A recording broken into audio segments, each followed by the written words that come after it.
দুনিয়ার দুঃখ, কষ্ট আর যন্ত্রণাগুলো জীবনের অবিচ্ছেদ্য অংশ। এগুলোকে পাশ কাটানো যায় না। ধৈর্য, তাওয়াক্কুল আর ইমানের শক্তি দিয়ে এগুলোর মুখোমুখি হতে হয়। এখানে এক একজনের জীবনের দুঃখ কষ্ট এক এক রকম, কোনোটা ব্যক্তিগত, কোনোটা সামষ্টিক। দুঃখ আর যন্ত্রণার ধরনগুলো যেমনই হোক না কেন, আমাদের বিশ্বাস করতে হবে একমাত্র এবং কেবলমাত্র আল্লাহ সুবহানাহু ওয়া তাআলাই পারেন আমাদেরকে এই সমস্ত যাতনার হাত থেকে মুক্তি দিতে।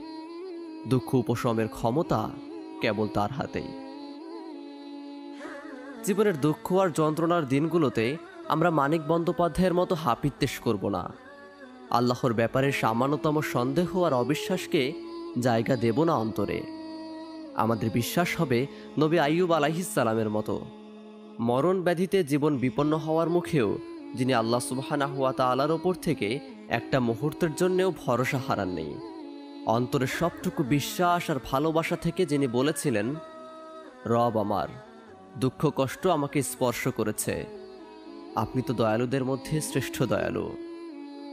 আমাদের তাওয়াক্কুল হবে নবী ইয়াকুব আলাইহিসসালামের মতন, যখন প্রিয়তম সন্তানকে হারিয়ে তিনি বলেছেন, আমার দুঃখ আর বেদনা আমি কেবল আল্লাহর সমীপেই নিবেদন করছি।